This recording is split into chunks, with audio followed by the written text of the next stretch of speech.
윤종석 경제입니다. 잘 들리십니까? 네, 잘 들려요. 예. 네, 오늘이 명절 연휴 기간인데 그동안 명절을 잘 보내셨습니까?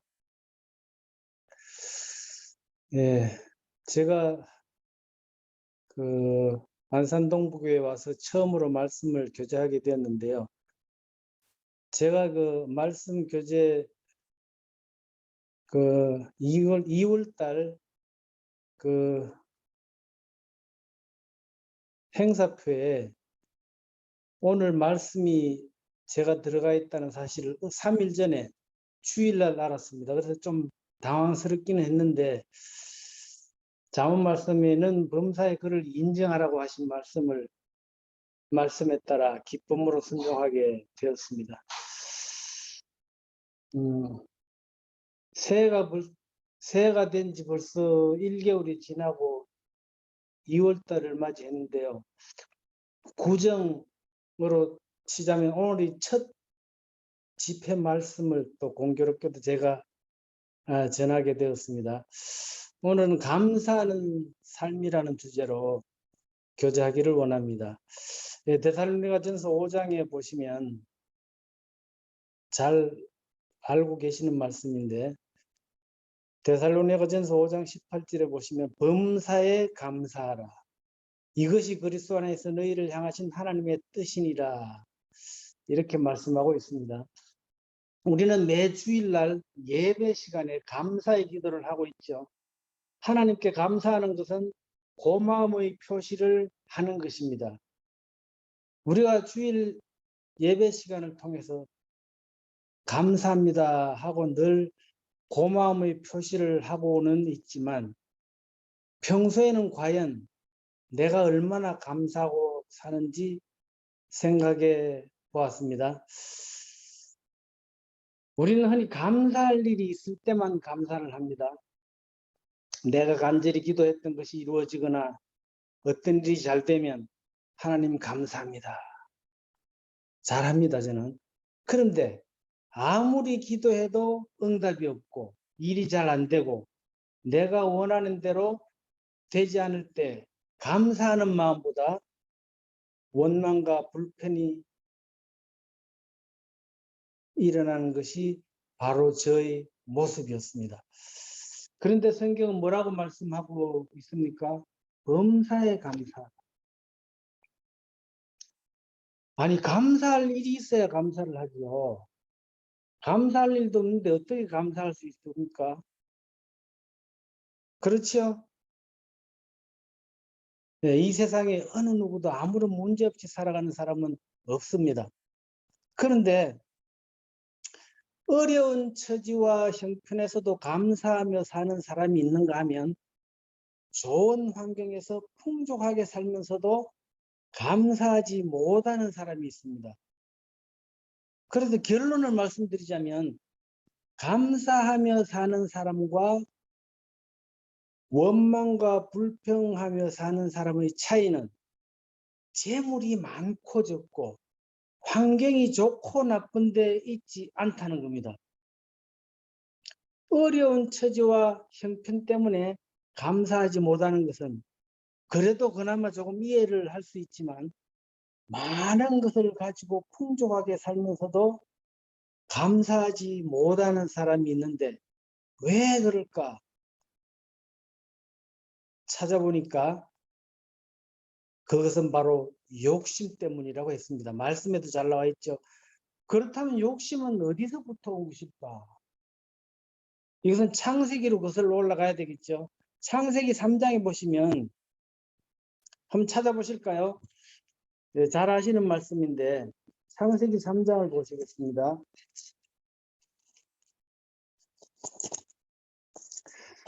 창세기 3장에 보시면 뱀이 하와에게 욕심을 심어 넣어 주었습니다.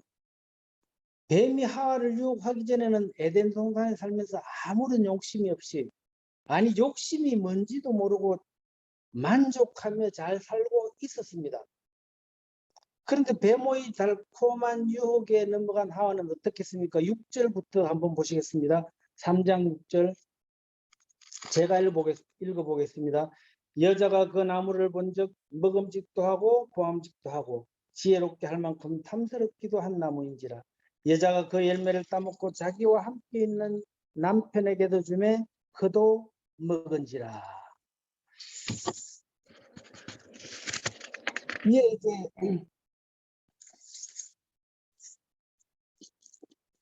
이에 그들의 눈이 밝아져 자기들이 벗은 줄을 알고 무화과 잎을 엮어 치마로 삼았더라. 7절에 보시면 이에 그들의 눈이 밝아져 이렇게 말씀하고 있죠.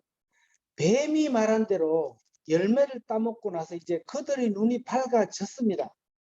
정말로 눈이 밝아지긴 했는데 어떤 눈이 밝아졌느냐? 위의 것을 바라보는 눈은 가려지고 땅의 것을 바라보는 눈이 밝아졌던 것입니다. 그때부터 이제 땅의 것을 바라보게 되면 어떻습니까? 땅의 것은 욕심이 가득 차 있습니다. 욕심이라는 것이 마음에 자리 잡게 된 것입니다. 이 창세기 4장 말씀은 이따 다시 말씀드리기로 하고요. 예레미야 2장 13절을 한번 보시겠습니다.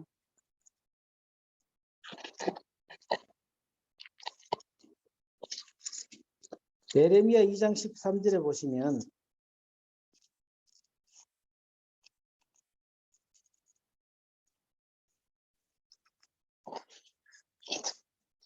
제가 읽어보겠습니다. 내 백성이 두 가지 악을 행하였나니 곧 그들이 생수의 근원되는 나를 버린 것과 스스로 웅덩이를 판 것인데 그것은 그 물을 가두지 못할 터진 웅덩이들이니라. 물론 여기에서 터진 웅덩이라는 것은 정말 웅덩이를 말하는 것이 아니라 헛되고 무익한 우상을 비유적으로 말씀하는 것입니다. 자, 터진 웅덩이, 우상을 섬기는 것이라 그랬는데 사람들이 우상을 섬기는 목적이 뭐라고 생각하십니까? 혹시 아십니까? 네. 사람이 우상을 섬기는 목적은 그 우상을 존경해서가 아니라 자신의 욕심을 채우기 위해서 우상을 섬긴다는 거죠. 그래서 이제 여기서는 이제 우상을 말하는 것이지만 욕심이라는 것은 터진 웅덩이와 같아서 아무리 채워도 채워지지 않는 것이 욕심이라고 했습니다. 그렇기 때문에 욕심은 채워서 해결되는 게 아니라 버려야만 해결이 된다는 거죠. 무슨 말이냐 하면 컵에 물을 채우려면 어떻습니까? 먼저 컵에 들어있는 내용물을 비워야만 물을 채울 수가 있습니다. 마찬가지로 마음에 욕심이 가득 차 있으면 감사하는 마음, 만족함이라는 그것이 들어갈 자리가 없습니다. 그렇기 때문에 마음에 담겨있는 욕심을 비워버려야만 만족이라는 것, 감사하는 마음이 들어갈 자리가 생긴다는 겁니다. 그렇기 때문에 욕심이 있으면 아무리 좋은 조건에서도 만족함을, 감사함을 누리지 못하는 것이죠. 마태복음 20장을 한번 보시겠습니다.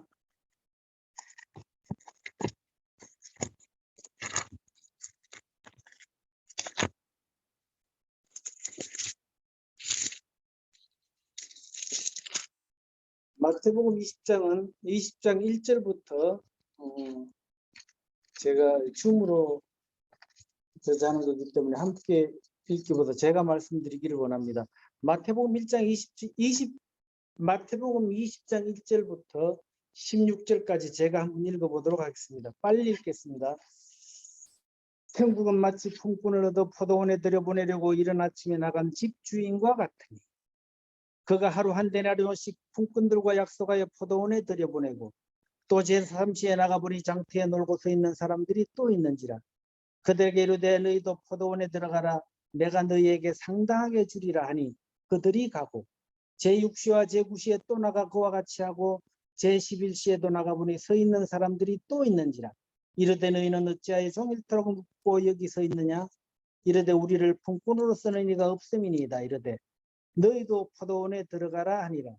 저물매 포도원 주인이 청지기에 이르되 품꾼들을 불러 나중 온 자로부터 시작하여 먼저 온 자까지 삭슬 주라 하니 제11시에 온 자들이 와서 한 데나리온씩을 받거늘 먼저 온 자들이 와서 더 받을 줄 알았더니 그들도 한 데나리온씩 받은지라.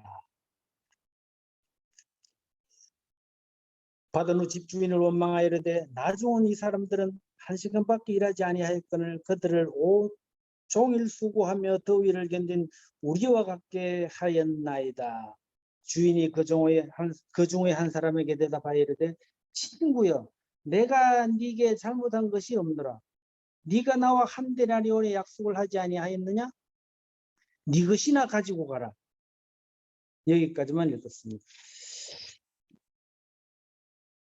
말씀을 읽어보셔도 잘 알겠지만은 하루 동안 일을 하면 한 데나리온을 주겠다고 분명히 약속을 했고 일을 마치고 약속한 대로 한 데나리온을 다 받았습니다. 그런데 보니까 나중에 늦게 와서 1시간만 일한 사람도 한 데나리온씩을 주는 거예요. 그래서 주인에게 원망하면서 따져 물었습니다. 저 사람은 1시간밖에 일을 안 했는데 왜 저렇게 많이 주느냐. 하루 종일 일한 수고하고 땀 흘리고 일한 우리만큼이나 주느냐 따졌습니다. 그런데 이 사람이 부족하게 받았거나 손해본 것은 없잖아요. 이 사람은 받을 거를 다 받았습니다. 자기가 손해본 것도 아닌데 남이 잘 되니까 배가 아픈 겁니다. 배가 아픈. 이것이 바로 욕심이 가득한 나의 삶의 모습이 아닌가 생각을 해보게 되었습니다. 내가 남보다 잘 되면 당연한 거고 남이 나보다 잘 되면 용납이 안 됩니다. 우리 주위에는 감사해야 할 것이 너무나 많은데 욕심이 가득 차 있다 보니까 감사해야 할 것을 깨닫지도 못하고 느끼지도 못하고 살고 있습니다. 언제나 나만 부족한 것 같고 나만 어려운 것 같고 나만 안 되는 것처럼 느낍니다. 그래서 불평이 생기고 속상해하고 원망을 하게 되는 거죠. 컵에 물이 절반이 담겨 있습니다.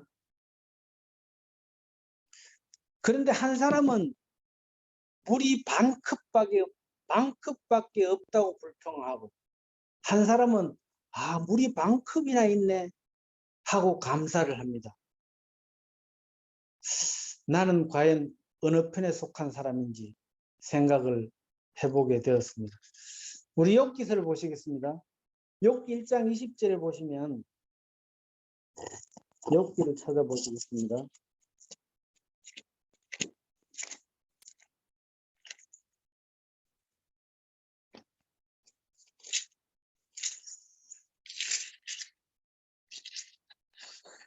욥기 1장 20절에 보시면 다 읽었으면 좋겠지만 다 알고 계시는 내용이기 때문에 욥기 1장 20절에 보시면 욥이 일어나 겉옷을 찢고 머리털을 밀고 땅에 엎드려 예배하며 이르되 내가 모태에서 알몸으로 나와서온즉 또한 알몸이 거리로 돌아가올지라.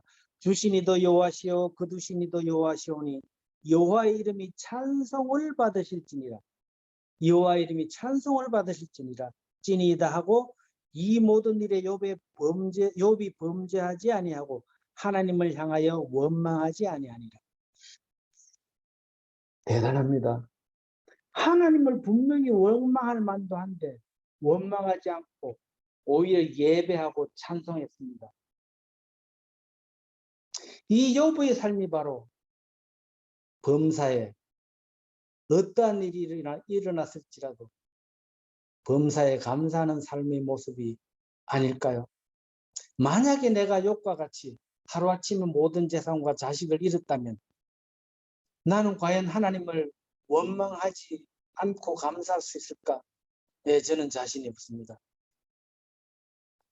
이 세상을 살아가는 한 아무런 문제 없이 살아가는 사람은 없습니다.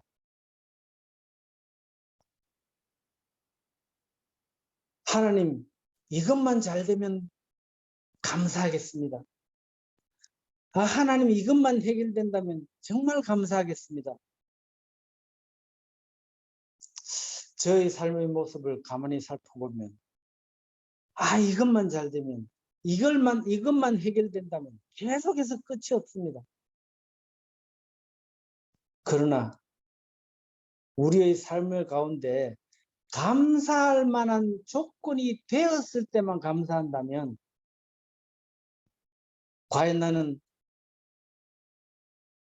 감사할 수 있을까?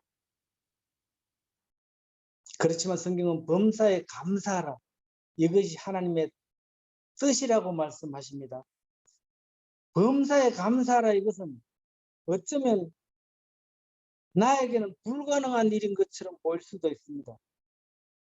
그런데 이것은 분명히 누구보다 우리의 형편과 처지를 잘 아시는 하나님께서 우리를 위해 우리에게 주신 말씀이라는 사실입니다.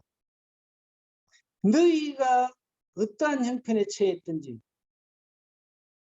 모든 일에 범사에 감사하는 것이죠. 하나님은 불가능한 일을 맹목적으로 하라고 말씀하시지 않습니다. 범사에 감사하라. 너희들이 알아서 해라. 이것이 아니라 하나님은 말씀을 통해서 우리에게 그 해결책을 알려주시죠. 어떻게 하면 범사에 감사할 수 있는 자가 될까? 바로 이 숙제의 해답은 말씀, 성경에 있습니다. 오늘 3가지만 살펴보도록 하겠습니다. 어떻게 하면 감사할 수 있을까? 골로새서에서 말씀하고 있죠. 3장 1절을 보시겠습니다. 여러 군데 있지만 시간 관계상 3군데만 찾아보도록 하겠습니다. 골로새서 3장 1절에 보시면 이렇게 말씀하고 있죠. 그러므로 너희가 그리스도와 함께 다시 살리심을 받았으면 위의 것을 찾으라. 거기는 그리스도께서 하나님 우편에 앉아 계시느니라. 그리고 2절에 위의 것을 생각하고 땅의 것을 생각하지 말라. 이렇게 말씀하고 있고 5절에 뭐라 그래 했습니까? 그러므로 땅에 있는 지체를 죽이라. 곧 음란과 부정과 사욕과 악한 정욕과 탐심이니 탐심은 우상 숭배니라.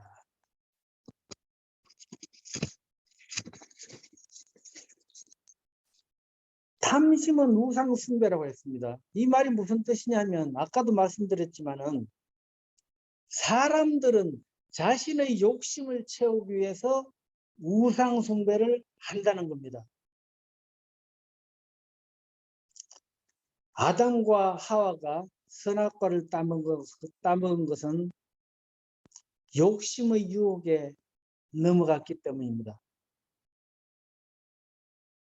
그래서 뱀이 말한 대로 선악과를 따먹고 눈이 밝아졌습니다. 아까도 말씀드렸지만 눈이 밝아지기는 했는데 위의 것을 생각하는 눈은 어두워지고 땅의 것을 바라보는 눈이 밝아졌습니다. 땅의 것을 생각하고 땅의 것이 잘 보이기 때문에 당연히 이 땅의 것은 욕심으로 가득 차 있지 않습니까? 욕심으로 가득 차게 된 것이죠. 그렇기 때문에 욕심이 가득 차 있기 때문에 아까 뭐라 그랬습니까? 욕심이 가득 차면 결코 만족함을 못 느낀다. 그리고 감사는 제가 되지 못하는 겁니다. 그래서 이제 하나님과의 관계가 끊어져서 사실은 죽은 자가 되었잖아요. 그래서 이제는 방금 말씀에 뭐라고 했습니까?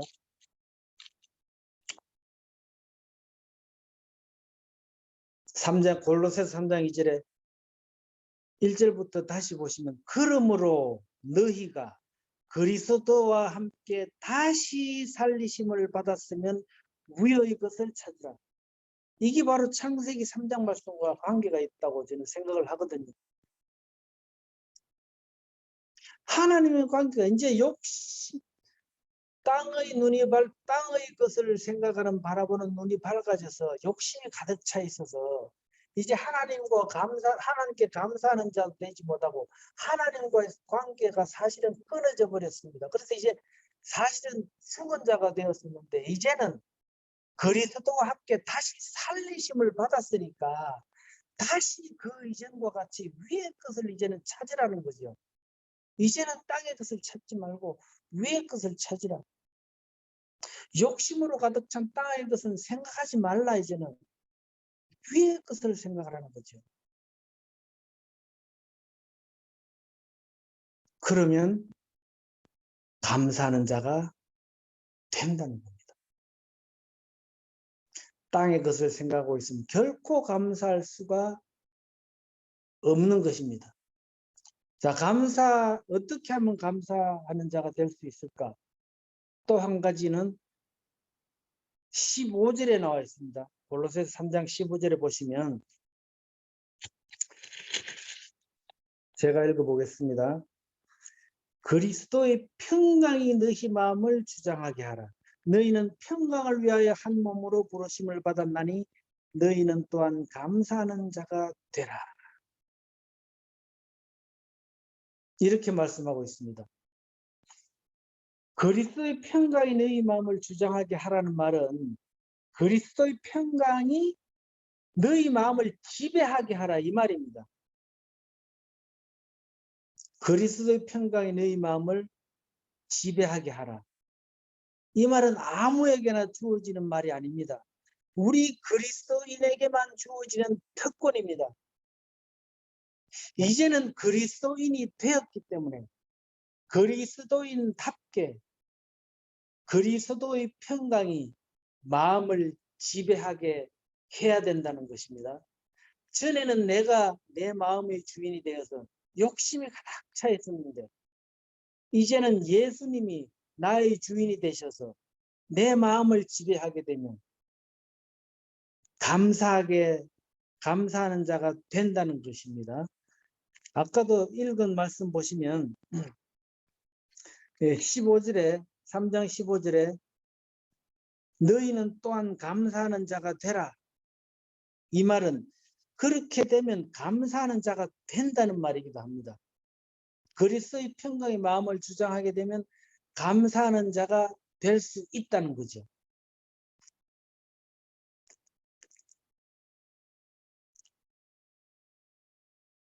그 그리스도의 평강으로 인해 하나님께 감사할 수 있는 자가 된다는 겁니다. 이것은 아까도 말씀드렸지만 우리 그리스도인만 가질 수 있는 특권입니다.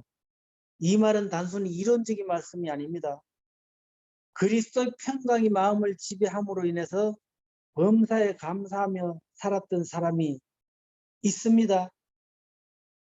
대표적인 사람이 누굽니까? 많은 인물이 있습니다만은 사도 바울의 삶이 그랬습니다. 그래서 사도 바울이 골로새서를 통해서 이 말씀을 하는 겁니다. 자기는 하지 못하면서 성도들에게 이렇게 하라고 말씀하는 것이 아닙니다. 사도 바울은 실제로 그렇게 살았던 사람입니다. 사도 바울이 그런 감옥살이 하면서 많은 서신서를 썼잖아요. 서신서를 써서 보낼 때마다 수도 없이 감사라는 표현을 합니다.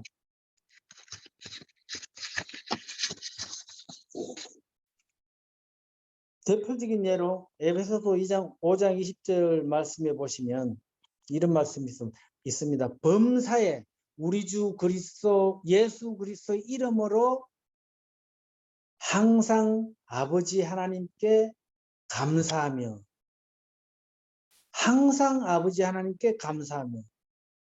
사도 바울의 감옥 생활이 즐거웠겠습니까? 언제 죽을지도 모르는 상황에서 그러한 상황에서도 사도 바울은 항상 하나님께 감사했습니다. 왜 그렇습니까? 이제는 주님이 사도 바울의 마음에 주님이 주인 되셨기 때문입니다. 그리고 그 주인 되신 그리스도의 평강이 사도 바울의 마음을 지배하게 되니까 사도 바울은 아무리 힘들고 어려운 일을 당해도 낙심하지 않았고 도저히 감사할 수 없는 상황에서도 항상 감사할 수 있었던 것입니다. 바울의 생애는 고난과 핍박의 연속이었죠. 그럼에도 불구하고 그는 항상 감사했습니다. 그래서 그는 자신 있게 우리에게 뭐라고 말하고 있습니까? 범사에 감사하라. 다윗의 삶도 그랬죠. 다윗도 수많은 감사의 고백을 했지만 한 말씀만 보시겠습니다. 시편 4장 7절에서 이렇게 고백을 합니다. 시편 4장 7절.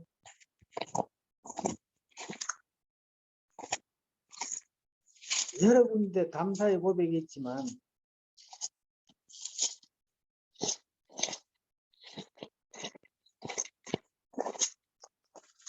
시편 4장 7절에서 이렇게 고백하고 있습니다.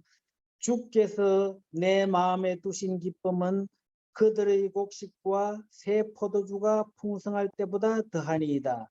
내가 평안히 눕고 자기도 하리니 나를 안전히 살게 하시는 이는 오직 여호와이시니라. 지금 다윗이 어떠한 상태에서 이렇게 고백을 합니까? 지금 다윗의 아들 압살롬이 반역을 했습니다. 그래서 아버지 다윗을 죽이고 자기가 왕이 되려고 합니다. 그래서 다윗은 아들 압살롬을 피해서 도망다니고 있습니다. 그런 와중에서도 다윗은 이렇게 고백을 합니다.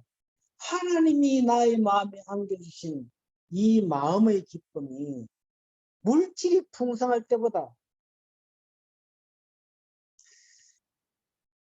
곡식과 새 포도주가 풍성할 때보다 더 기쁘다. 이렇게 고백을 하는 거예요.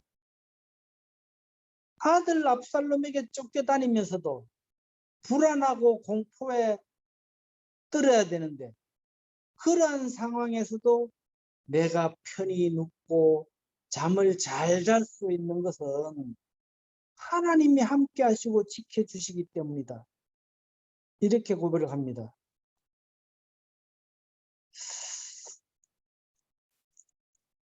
과연 나는 다윗과 같은 고백을 할 수 있을까? 사도 바울과 같은 범사에 감사하는 삶을 살 수가 있을까? 한번 생각해 보는 시간이 되었습니다. 범사에 감사할 수 있는 또 한 가지는 잠언에 나와 있습니다. 잠언 3장을 보시겠습니다.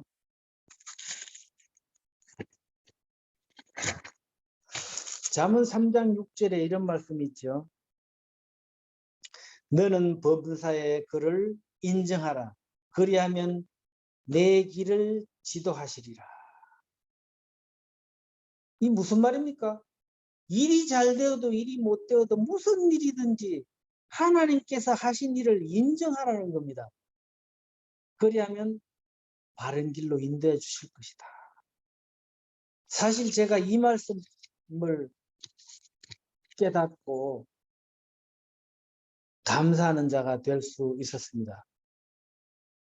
제 간증을 드리자면 길겠지만은 저는 풍족하게 살면서도 감사하는 자가 되지 못했습니다. 그런데 욕심 때문에 많은 재물을 잃고 나서 한동안 낙담하고 했지만 오히려 그때 감사하는 자가 될 수 있었습니다. 바로 이 말씀 때문이죠. 너는 범사에 그를 인정하라. 네가 흥하든지 망하든지 네가 하는 일이 잘 되든지 못 되든지 범사에 그를 인정하라는 것이죠. 그리하면 내 길을 지도하시리라. 이 말씀은 그리하면 바른 길로 인도하신다는 거죠. 일이 잘 되어도 못 되어도 인정하라. 내 방법대로 하면 분명히 잘 될 것 같은데 안 됩니다. 하나님의 뜻에 맡기고 따르면 이것은 안 될 것 같아. 아무리 생각해도 손해볼 것 같고 일이 잘 안 될 것 같고. 그런데 결국은 저의 경험을 비추어 보면 그 길이 가장 좋은 길이라는 것을 제가 깨달았거든요. 그것을 인정하고 나니까 감사하는 제가 조금은 다윗과 같이 사도바울과 같이 범사에 감사하는 자가 되지는 못했지만 그래도 감사할 수 있는 자가 되더라고요. 이제 우리는 어떻게 해야 됩니까? 이제는 우리의 기도가 바뀌어야 됩니다.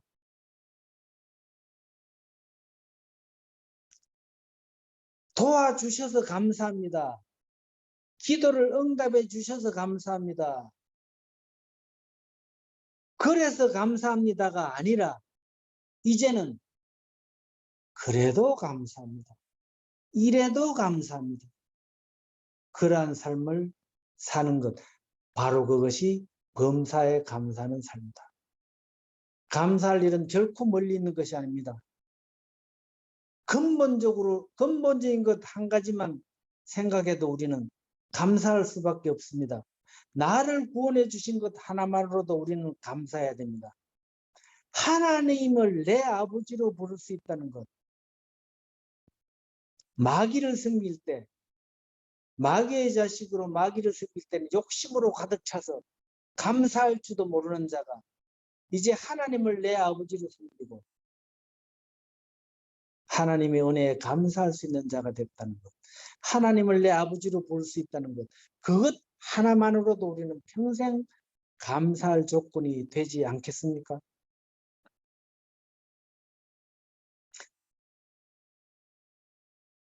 내 아버지 되시는 하나님께서 오늘도 나를 향해 이렇게 말씀하십니다.